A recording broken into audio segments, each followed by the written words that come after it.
Welcome back to the Chicagolandians, a casual Chicago sports podcast. I'm your host, Patrick Cunningham, joined by my co-host, Connor Cunningham. We're two brothers from the Chicagoland area talking about the latest and greatest in Chicago sports news.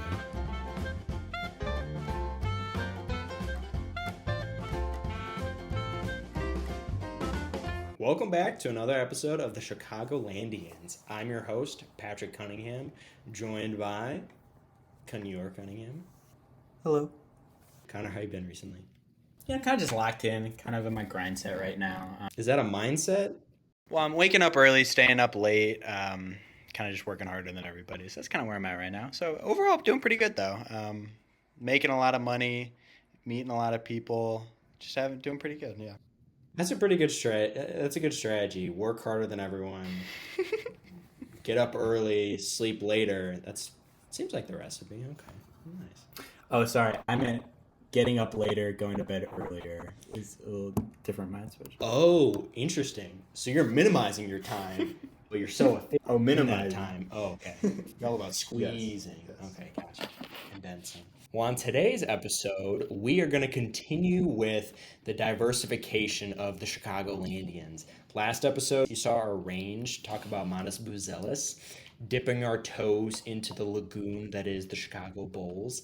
And today, we're doubling down on that. We're going to be covering the last 15 years, roughly, of the Chicago Bulls. We're going to be going through 3 distinct eras of the Chicago Bulls, including the Derrick Rose era, the Jimmy Butler era, and the Zach LaVine era that we are now, and then do a little foreshadowing of what's to come. But mainly just kind of highlighting the Bulls are kind of a depressing organization that had that one really good stretch with the J-Man, Michael Jordan, but since then, not been great. Connor, you got any thoughts on that? I don't know. I think when you're growing up, you think of the Bulls as being a magical franchise just because we grew up when they had Luol Deng, Joakim Noah, like Gibson, Booz, Derrick Rose. That was a really beautiful time.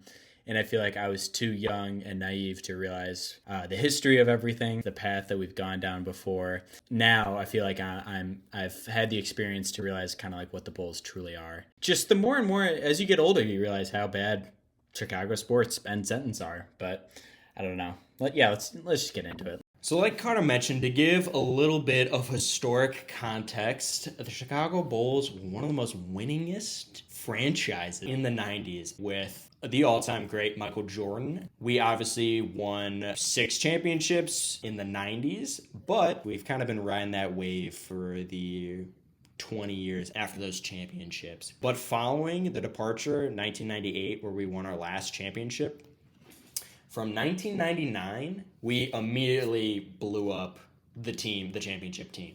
We got rid of, Jackson, MJ, Pippen, all of the starting 5. The entire remnants of that team was dismantled within a short couple years. And from 1999 to 2008, the year we drafted Derrick Rose, the Bulls went 289 and 499, which was the second worst record in the NBA in that time span. Not good. So truly highlights following that MJ era, it was just a dumpster fire. From researching a little here about this post-MJ era, what stuck out to me was MJ. MJ is Michael Jordan. We're going to be saying MJ a lot. That refers to Michael Jordan. He went to the Wizards and was the GM for the Wizards and then started playing for the Wizards then? That's wild. Hilarious. Like, if Arturis is going to start playing for the Bulls, wouldn't that be wild? He was just thinking, you guys all suck. I'm coming back to play. That was wild. Yeah, Bulls terrible. And I think the theme before this D-Rose era was just constantly trading players before they kind of reached their peaks, letting people like Ron Artest, Brad Miller, Jamal Crawford, and Elton Brand all leave, and then they all became all-stars or, respected talented players for different teams. Most notably was the LaMarcus Aldridge trade that, if I'm being honest, I didn't realize we drafted LaMarcus Aldridge and then traded him away. I never knew that. Knew that. That's insane to see, and I think that's probably one of the biggest mistakes that we've made as a franchise. Pat, can you explain this Kobe? So when I was doing my research, watching a video, and somebody just threw out this stat, kind of talking about the Bulls' mismanagements and our opportunities that we let go. So this guy threw out the rumor that we had the opportunity to trade for Kobe Bryant, and we apparently were willing to move everyone on the roster except Luol Deng, who's not Kobe Bryant. So, we should have been able to move mountains, including the Luol Deng mountain, for Kobe Bryant. So would we have been trading our entire team or like most of our pieces for Kobe, or was this? What was I think the the scenario dream was around just it? a two-man roster: Luol Deng, Kobe Bryant, but they didn't go for that. Gotcha. But No. But seriously though, what was like the package? in 2007, Kobe wanted to be traded to the Bulls, but those trade talks stalled because the Bulls did not want to include Luol Deng. This is according to LA Times. He said, in 2007, Chicago was my number one choice. He said specifically not Detroit. Man, could you imagine if Kobe was on the freaking Pistons? Oh my God. That would tarnish his legacy. I mean, Kobe would go on to win championships in 2009 and 2010. Seems like he made the right decision, but after this dark ages that was 1999 to 2008, we finally are gifted the number one pick. And this kind of feeds into the rumors of NBA being rigged, frozen envelope. We had a 1.7% chance of getting the number one pick in the 2008 draft. And who was the notable player in that 2008 draft was Derrick, nicknamed Pooh. Yeah, Rose. Hometown Chicago kid out of Memphis. 1.7% chance of getting it. We should have had no business being in that first overall pick, but we get it and draft Derrick Rose. And that really started to pave the way for the next 5 or 6 years for the Bulls. Moderate success was the drafting of Derrick Rose. Connor, you got anything to say about D. Rose? Yeah, I think second coming of Michael Jordan. He was supposed to be the heir to that throne. It must have been so exciting to see that lottery come through and realize, like, hey, what's happening here? Whoever was supposed to get the number one pick just sitting there being like, what the hell is going on? Of all the NBA players, all time, I would bet Derrick Rose's highlight tape probably ranks within top 10 of every player. He is such an explosive, exciting, fast monster on the court. If you watch his high school tape, He's got like 2 pogo sticks on his leg. Watching highlights for this, how aggressive he would drive to the paint, how aggressive he would dunk, how he could contort his body to get a nice jelly. I mean, the dude was special. And, that explosive style play eventually turned his knees into connects, which is sad. But I remember he was the guy when we were like playing in the driveway. You would like try to do dunks like Derrick Rose on an 8-foot rim and try to just be like him. You'd buy the shoes. He was always the guy. Derrick Rose is so sick. He was the first jersey that I owned too. First jersey that I owned. What a cool player. And this was also around the same time that the Bears got Jay Cutler. It was a pretty exciting time to be a Chicago sports fan. Like these late 2000 era. But 2008 to 2009, that season marked the start of the infamous duo of vice president and general manager John Paxson and Gar Forman, informally known as Garpax, who would go on to be the little dynamic duo for the Bulls up until, I think, 2017, I believe. John Paxson, Chicago Bull, in the 90s Bulls era, helped win some of those chips for us, but his legacy majorly tarnished. Yeah, so he knows basketball, baby. Yeah, he knows basketball. That's what we think. Gar Forman, first of all, that name doesn't sound like a real name. I also wrote it as Gar backwards is rag. So immediately, though, after drafting Derrick Rose, we have moderate success. We would go on to make the playoffs for, I believe, the first time since in 1998. And we still lose in the first round to the Celtics 4-3. But the influence of Derrick Rose is seen almost immediately. In 2009 and 2010, we also end up losing to the Cavs. LeBron James, Cavs, 4-1 in the first round of the playoffs. But for those first 2 years, you really saw the emergence of Derrick Rose and hope within the organization for the first time in 10 years. Also, the start of the LeBron James era, I feel like, in Bulls fans' heads. I feel like this is the start of it. And we've been out of it for a long time. We've been out of LeBron territory for a long time, not having to deal with him just because the Bulls have been terrible. But as we'll go through this, you do really realize how the playoffs in the East ran through LeBron, and LeBron kind of owned the Chicago Bulls. You wanted to get anywhere, you had to get through LeBron, and we could never get through LeBron. 2010 to 2011 season is significant because this is the season that we hire Tom Thibodeau to coach.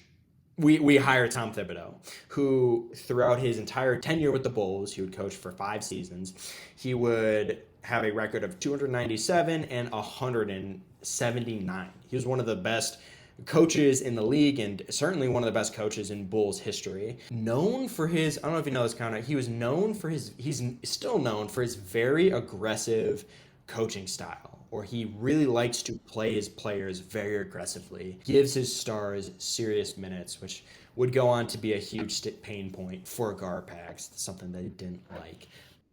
God, his worst season was 2012-2013 at 45 and 37. God, what a joke. His final season was 50 and 32, and we fire this guy?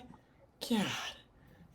You look at this, and you look at, like, Lovey at 10 and 6, and you're like, ugh, what? Seriously. What do we got going on here?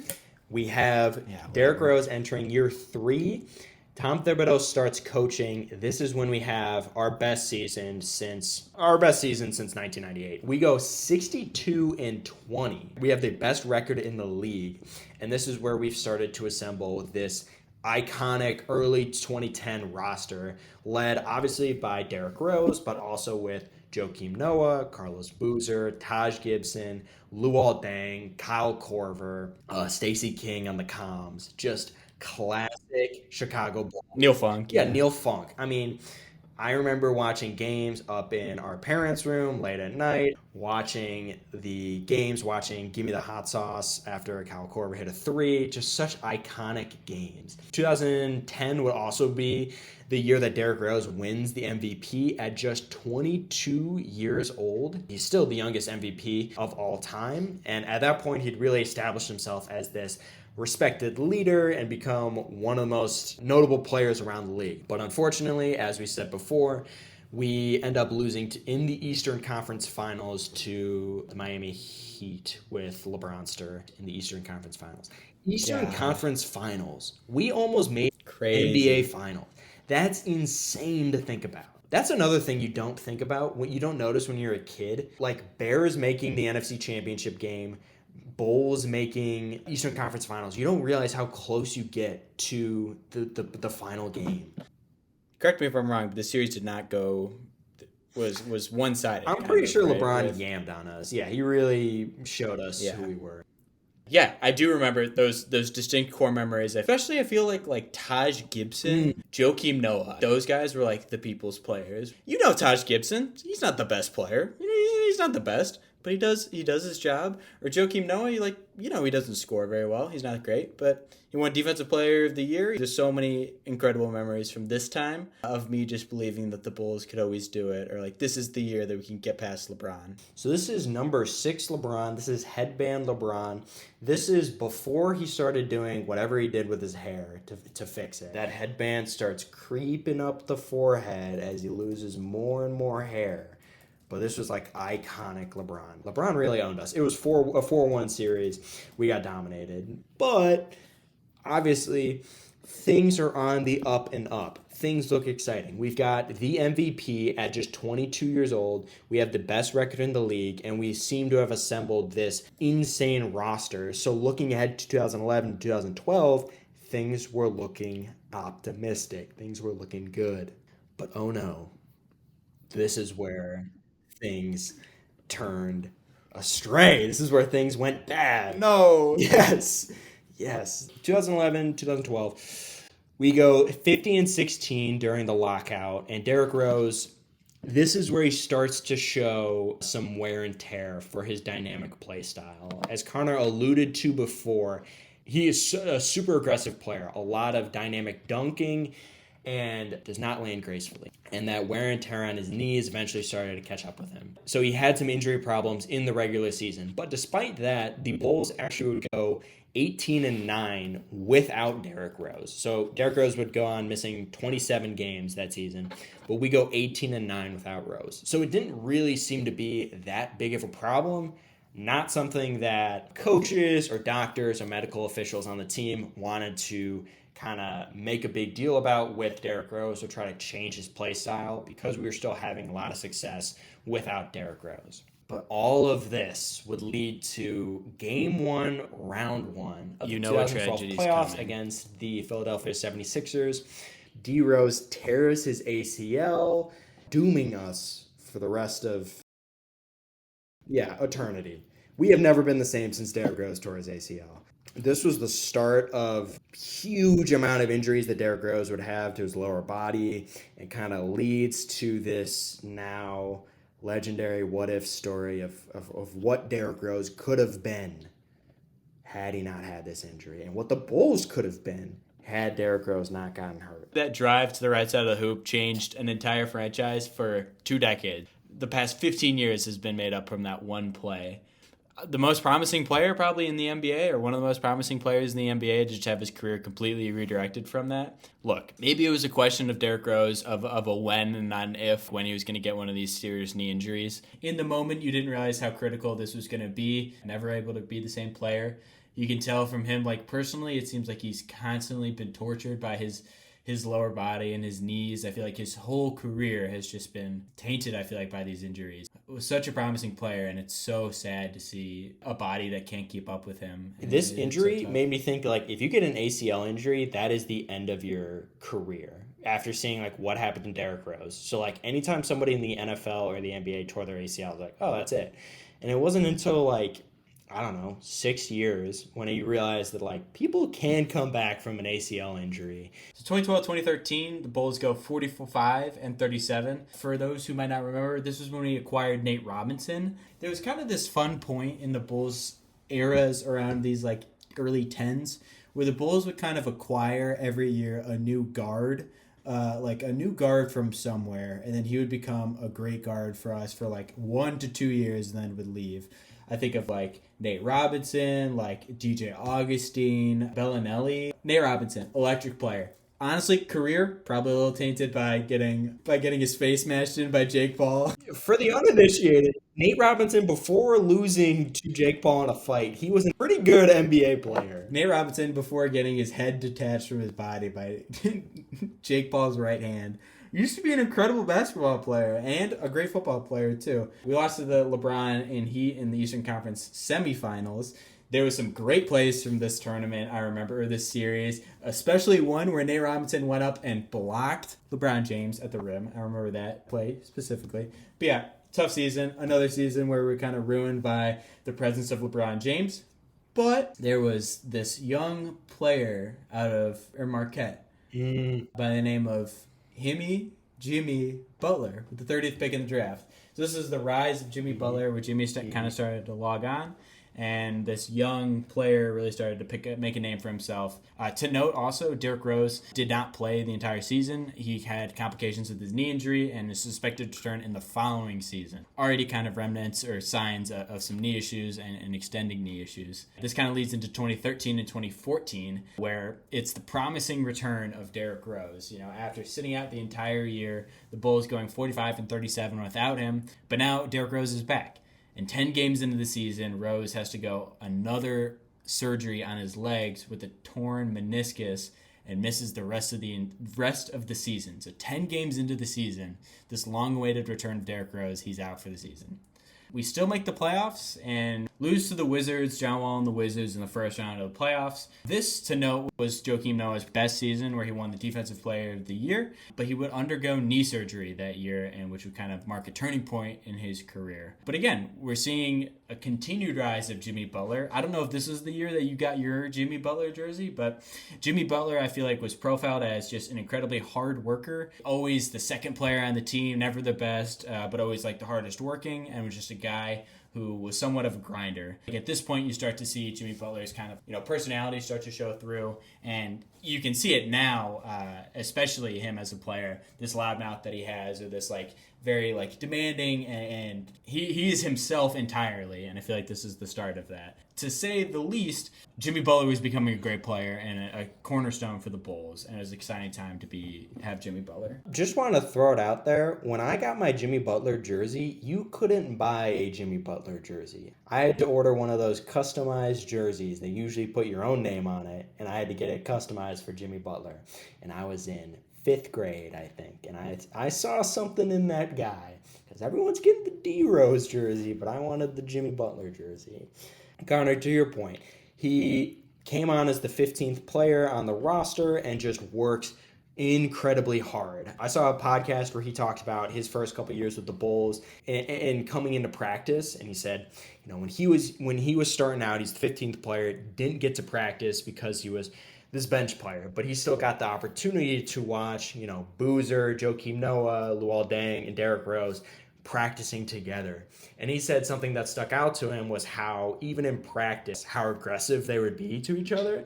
If someone missed their assignment, if someone didn't, made a turnover, made a sloppy play, they would let everybody know about it.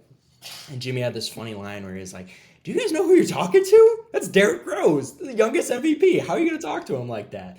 That's just the culture that they had. And Jimmy said from that experience that has shaped who he has become later in his years, when him in practice, and in games, he just calls it how he sees it. For better or for worse, that has led him to where he is today. Don't know much about this, but pretty sure his parents... Well, his father is Michael Jordan, right?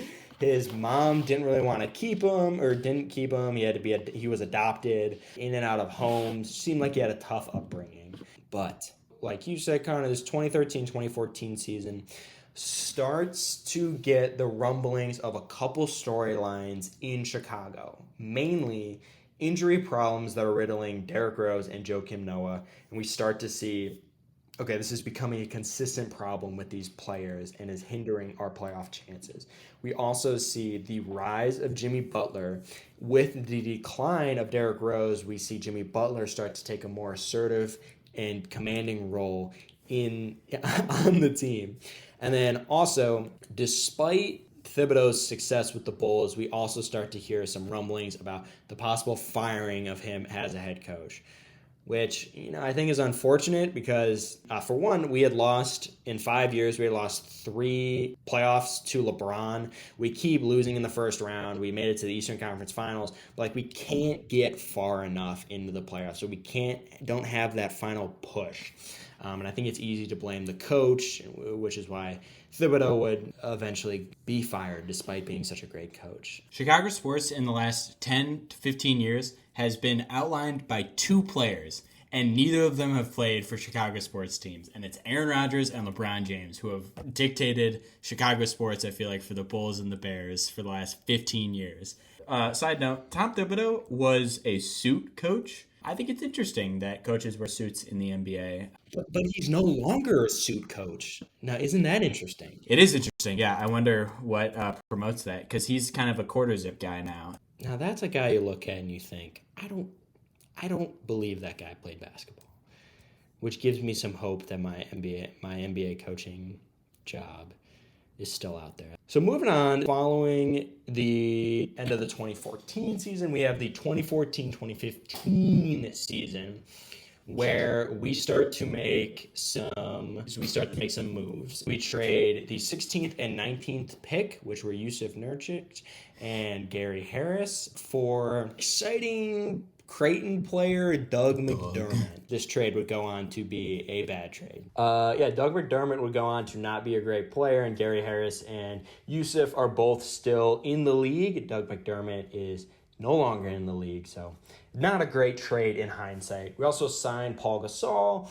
God, I remember Powell. I remember Powell playing. I remember that Stacey King. Pow. He was an awesome player. He is super successful. I think still plays in Spain. He's like a legend over there. They love him over there. He keeps playing, even when he's like 40. He's still playing? He's 44. Yeah, it looks like he still plays for Basket Girona. God, that's awesome. What a guy. And we would end up going 50-32 and secure the 3rd seed this season, which in the playoffs, we would have a pretty good start. We would beat the Bucks in 6 games, and then obviously, like the last 7 years, we would go on to face LeBron James and the Cavs. Now, this is a different Cavs team than the Cavs team that would eventually come back 1-3 against the Warriors. This was a more injured Cavs team. Kyrie Irving was dealing with a lot of knee injuries, and Kevin Love was out for the entire playoff series. So if there was a time that we could get past LeBron, if there was a time that we could beat him, this was it. And I didn't mention, this is Derrick Rose is back this season. And we have Derrick Rose, Jimmy Butler, Joakim Noah. We got everybody coming back. McDermott. We got Doug McDermott. We split the first 2 games. Game 3, I still remember this game. I still remember this shot. Game 3, Derrick Rose hits one of the most iconic shots in Bulls history. Hits a game-winning bank shot 3. At this point, D Rose is back. D Rose is back as being this legend for the Bulls. We thought, this is it. And shortly after, LeBron would show us that, no, this is not in fact it. Because in Game 4, LeBron would hit, I also remember this game, would hit a corner 3 game winner to end Game 4. Pau Gasol would be injured for Games 4 and 5, and we would lose Game 6, and LeBron, once again, would defeat us for the 4th time in, I think, 7 years. We lose to LeBron in the playoffs. The Cavs coach did step on the court and try to call a timeout after Derrick Rose hit that equalizer. I think to put us ahead, he tried to step on the court and call a timeout when they had no timeouts and there was no technical foul given. What could have been? I think if we had gone up 3-1 in this series, who knows what would have happened, but whatever. LeBron hit that turnaround 3 and the rest, that is what it is. So we lost the series. Yeah. So following this season, another loss to LeBron, another playoff failure. We fired Tom Thibodeau in one of the sloppiest or, I don't know, maybe embarrassing, unprofessional ways. Despite Tom Thibodeau having one of the best records in Bulls history, we escort him out of the building with security guards, as if he is some delinquent who is going to cause a ruckus in the building or attack someone. That is ridiculous for a professional coach who has had so much success. It was a suit to the games. Seriously. Garpax, so basically after the firing, slighted the legacy that he left, marking, I think they described his success as some success, even though we made the Eastern Conference Finals. They really downplayed his success. From his coaching 2010 to 2015, we'd have the 4th best record in the NBA. But ultimately, Garpax hated his style of coaching, didn't like how aggressively he played his star players. This would mark the end of the Tom Thibodeau era and the start of the Fred Hoiberg hiring, but really the start of the Jimmy Butler era. Yeah, this is the start of the Jimmy Butler era from 2015-2016. Hire Fred Hoiberg, the Iowa State head coach, notably would never wear a tie with his suit, would always wear a suit with just the shirt, which my dad always made a comment on. But yes, Butler is really becoming a star. We signed him to a max contract and beefed with Fred Hoiberg a lot. And probably for good reason, because Fred Hoiberg is a clown and was a clown. Called him out for not coaching people hard enough. So this goes back to Jimmy Butler. He's a fiend for that work ethic. And at this point, funny that you pointed out earlier about how hard Joakim Noah and Rose practiced when Jimmy Butler was observing. But now, once Jimmy Butler has formed into this star power, or star player, didn't respect Rose or Noah's work ethic either. And both of them started to decline as well, Joakim and Rose. And in 2015-2016, the Bulls actually missed the playoffs. This is the start of it all kind of coming down then, and this is the start of weird times for the Bulls. So in 2016 and 2017, we trade Derrick Rose to the Knicks after 8 years with the Bulls. End of a legacy. You guys can all look at that Pooh documentary or whatever, that documentary of Derrick Rose, where literally as they're filming the documentary, he gets traded to the Knicks and then has to come back onto the show and keep doing the interview. Such a heartbreaking thing to watch of this guy who has given the city literally both of his knees, given so much to the team, and to just get traded to the Knicks after 8 years. Really sad to see. We also let Joakim Noah go. Also, he goes to the Knicks. This is pretty much the Jimmy party, even though we did try to trade Jimmy Butler as well going into this season. We were shopping him around. God, that's hilarious. So we were trying to blow up this whole thing right here, which is pretty frustrating. Dude, that's the whole thing that I'm saying. It's like the Bulls for so many years in 1998 and in 2016, we proved that we are so willing to blow up the team so fast after success, and we're able to want to blow up and trade the team so fast. Which is why it's so strange in 2023 or 2022 or 2023 when we should have blown up the team. We were so reluctant to make any moves, and now, we'll get to it later, but now we're too late in trying to make our moves. It's so inconsistent with our the management style, like the principles that are guiding the Bulls organization. Well, the 2016-2017 Garpax formula was to get younger and faster, which is why we got rid of Derrick Rose because his knees weren't working anymore. I got rid of Joakim Noah, not the fastest. Tried to shop away Jimmy Butler because wasn't explosive enough. Signed Dwayne Wade and Rajon Rondo. Dwayne Wade notably old. Rajon Rondo notably old as well. And we gave Dwayne Wade, who was 34 years old, $47 million for 2 years. That is insane. Almost as insane of a contract as Patrick Williams just received. But yes, Dwayne Wade, Rajon Rondo, Jimmy Butler, and Robin Lopez formulate the new look Bulls. We also draft Denzel Valentine. The show notes says woof. Denzel Valentine, a player that, as an Illinois basketball fan, we saw a lot of Denzel Valentine, and we thought, wow, okay, I know who this player is, but I think as soon as we drafted him, we realized this guy's a high floor, low ceiling player, and then we realized the floor really wasn't really that high. Pretty low floor, low ceiling, which is like not what you want to be acquiring in the first round. But yeah, we go 41-41, lose to the Celtics in the first round. I think I remember this series. We won the first 2 games. Head perks up. And you say, "Is this something?" Maybe Dwayne Wade is back. Maybe Dwayne Wade is the guy. Yeah, fun times, except Denzel Valentine. His career, it started off fine. He would devolve into a clown throughout the season. But yes, lots of drama this season. Butler and Dwayne Wade kind of versus everybody. Dwayne Wade coming in as the 34-year-old who has had all the accolades, talking a lot of smack about the work ethic of the Bulls. Probably justified because we sucked. And Butler was doing the same thing. So yeah, not a great season. Fred Hoiberg, no control over the team. As loose as his collar sat on his shirt, looser was his control on the team. Was not able to hold it together. Surprisingly enough, though, still 41-41. Like, the Bulls never bottom out. Like, that's our problem. We always have talent. We always have players. And I think this is the theme for every sport, maybe besides baseball. You just need to bottom out. There's so many teams that aren't willing to just lose everything. And it's like, you have to blow it up. If you're going to blow it up, you gotta blow it up. In what is not necessarily a hindsight is 2020, but Jimmy Butler gives the Bulls the ultimatum to choose between him and Fred Hoiberg.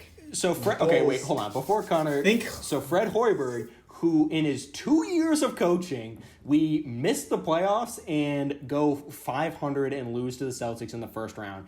And Jimmy Butler, who has become one of the best players in the NBA. Okay, Connor, it should be easy decision. Connor, I'll let you do the talking. So Jimmy gives the Bulls the ultimatum between these two players. It seems like there's an obvious decision, and the Bulls do make the obvious decision. They trade Jimmy Butler to the Timberwolves. Oh, wait, is that not what you expected? We traded Jimmy Butler Surely to not. the Timberwolves for Zach LaVine, Chris Dunn, and the number 7th pick. Now, at this time, Zach LaVine was most famous for winning the dunk contest, and I think I was personally more excited about getting Chris Dunn because he was cool on Providence, and he was like a March Madness great player. But yeah, we trade Butler. Butler had played in 15 playoff series since the trade, 2 NBA finals, and in that same span, the Bulls have been to the playoffs once.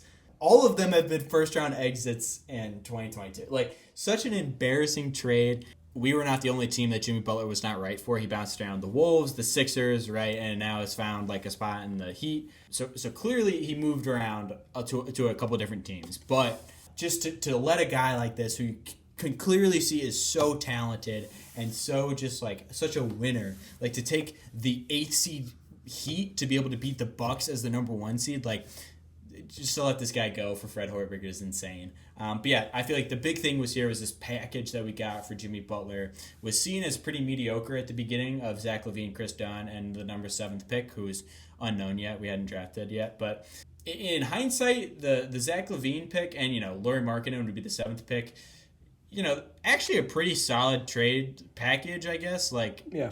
Chris Dunn obviously is nothing, but Zach LaVine and Lauri Markkanen are both. I mean, Zach LaVine is obviously still on the team and is our best player, regardless of, whatever you say, he's our best player. And Lauri Markkanen has become an all-star for the Jazz. He had that weird period with the Cavs. Both those guys as players have turned into very exceptional players, and Zach LaVine's growth has been crazy. Still, I don't know. You'd probably rather have Butler than the two of those guys, but regardless, we trade Jimmy Butler.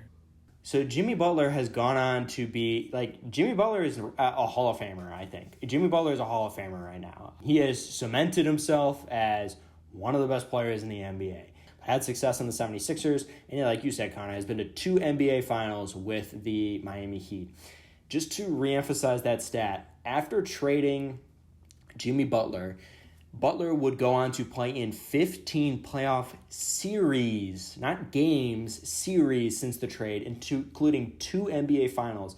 And in that same time period, the Bulls would play in 5 games, not series. We'd play in 1 series and lose 3-2 to the Bucks. No, 4-1 to the Bucks. We would win 1 game in the same time span. Like, what a freaking joke.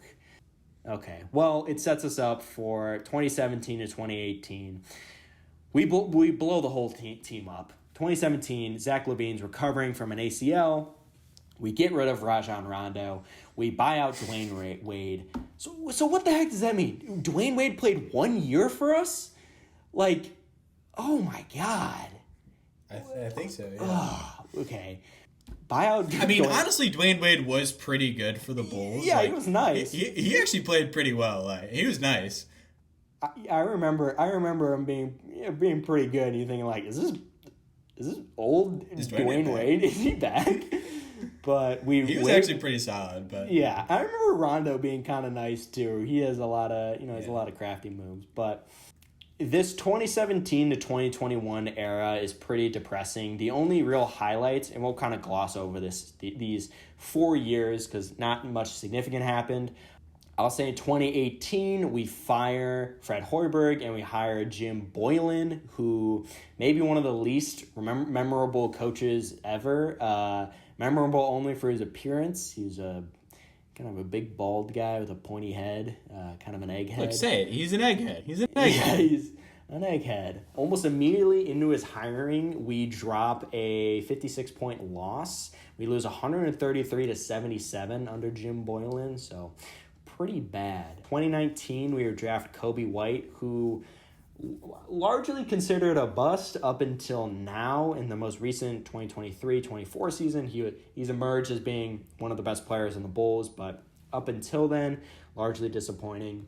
2018, we also draft Wendell Carter, who would later go on to be used as assets to trade for Vucevic. In 2020, we draft Patrick Williams. I think it's important to note with the Kobe White and Patrick Williams draft, a lot can be said about the 4th overall pick, drafting Pat Williams. If you take a look at the draft, the top 3 players obviously are insane. Anthony Edwards, LaMelo Ball. I forgot who the other one was. But then, Pat Williams at the number 4 seems like such an outlier. Maybe less with Pat Williams and Tyrese Halliburton.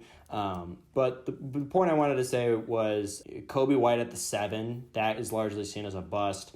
And when you look at the player that was drafted after him, you see Tyler Hero. But, I think at the number 7, it was unrealistic that we were going to take a player like Tyler Hero. And Kobe White at the time was seen as this much better prospect. So it puts a little bit of an asterisk next to the draft picks, and it's kind of a byproduct of how NBA drafts work and the value of NBA draft picks. But yeah, those were the notable things from 2018 to 2021. So just to run through those 4 years again, 2018 we go 27-55. 2019 we go 22-60. 2020 we go 22-43. 2021 31-41. Okay, maybe we're back. But yeah, these 4 years, dark times for the Bulls. But they lead us to the post-2020 season where we fire Gar Forman and John Paxson, and we fire Jim Boylan. Clean house. And to replace him, we hire Arturas Karnisovas and Billy Donovan. Arturas was a former Lithuanian basketball player. He's 6'8", tall guy, a little bit different from the Gar Forman type. And he was notable because he was part of the famous Nuggets rebuild, and he was responsible for drafting Jokic, 3-time MVP, so pretty good accolades. But immediately, AK gets to work. March 2021, so he adopts this team of Zach LaVine, Lauri Markkanen, Wendell Carter, Kobe White, Pat Williams, but he immediately starts to get to work. In March of 2021, we acquire Nikola Vucevic for Wendell Carter and 2 first-round picks to the Magic. Now, I think in hindsight, this trade has been considered a loss for us, and the Magic came out on top because Wendell Carter ended up being pretty good on the Magic, and one of those first-round picks ended up being Franz Wagner, who would go on to now makes $44 million a year. He got signed to this huge contract recently, is now one of the better players in the NBA, but we make this big splash signing. I think Arturas was under some pressure because we had been so bad for 4 years that he was kind of under pressure to make a quick turnaround, so we make this big splash. Also notable in 2021, we acquire Lonzo Ball, DeMar DeRozan, Alex Caruso, and draft Ayo Dosunmu. We also trade Lauri Markkanen to the Cavs for Derrick Jones Jr. Lauri would go on, not on the Cavs, but on the Jazz to become an all-star. Kind of another example, Wendell Carter and Lauri, 2 examples of us not really utilizing talent to the best of our abilities. But that 2021-2022 season, we would get off to a rocking start. Lonzo Ball, who I feel like before on the Pelicans and Lakers had especially Lakers had kind of a subpar career. It started to turn around. The Lakers fixed his jump shot, really showed himself as this really dynamic crafty playmaker, good defensive player. But on the Bulls, he really cemented himself as a fantastic playmaker, a hustle player, and a great defender, and really kind of a glue guy, similar to Alex Caruso for our entire team. DeMar DeRozan starts to play the best basketball of his career after being kind of a role player on the Spurs. He really starts to come into his element and kind of look like some OG MJ. Connie, you want to hit on this 2021 season? Well, I think the biggest thing to note is in acquiring Lonzo Ball, DeMar DeRozan, Alex Caruso, and retaining Zach LaVine, we have formed DeBallZach here, which is kind of the titular type. The goal of the franchise. Well, you're kind of working towards DeBallZach. This is the name that we had for these 4 players. But honestly, Lonzo Ball was such a huge part of this team. Him and Alex Caruso, that backcourt was insane. How pesky, how great defenders they were. And these Bulls it's just the start of being so fun. And having Derrick Jones too. Crazy that we traded Lauri for Derrick Jones. That's a terrible trade. But Derrick Jones was a very fun player. And the steal of the draft, Ayo Dosunmu, Illinois basketball product, super exciting. But it was so crazy. I remember when we acquired DeMar, thinking about we got DeMar DeRozan, okay, that's kind of whatever. Right. And then literally insane. Him in that mid-range, it's just him in the midi was insane. Yeah. Over 50% from mid-range. So that 2021 season, we start off hot. Become the top team in the East almost immediately. We hold that number one spot for 3 weeks straight. And halfway through 2021 season, we're the number one team. As always, as is destined for the Bulls, with any success that we have, we start to encounter some injuries. In that 21 season, we have Lonzo Ball has injuries that have plagued him for the rest of his career, and he's still yet to recover from those injuries. Caruso starts to have injuries. Pat Williams suffers some injuries. And as a result of losing, Caruso, Lonzo, and Williams, our defense really suffers as a result. And we end up losing first round to the Milwaukee Bucks, 1-4. We lose 4-1 to the Bucks. God, what a fun season. What a fun start to the season, though. That was hope, chance, we were fun, so sick. Enjoyment, joy.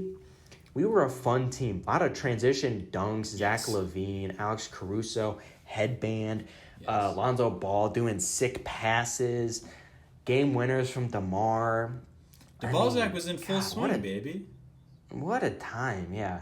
Now, throughout the whole time, Vucevic, notable that he I feel like had a tough time fitting in to the offense. I feel like Vooch would go for 30 in a game or score 0 points in a game. And he kind of didn't mesh 100% in our offense, but kind of had a tough time vibing with the offense. And that would I guess he's still around, but that'd be a big problem. Another reason why people consider that Magic trade an L for us, as they say. Look, I know I keep bringing it up, but it's DeBalzac, not DeVooch-sac, right? So I need something to know. Yeah, fair. So, 2021, 22, we lose to the Bucks. 2022, 2023, riddled with injuries. Okay, so that 21 season, flash in the pan. We looked really good. Following that, never the same. 2022, we are 22-33 heading into the All-Star break.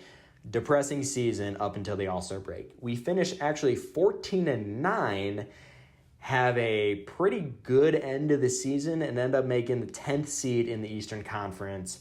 Notable, Lonzo Ball doesn't play the entire season. Patrick Williams is often hurt, and Zach LaVine is also dealing with a lot of injuries.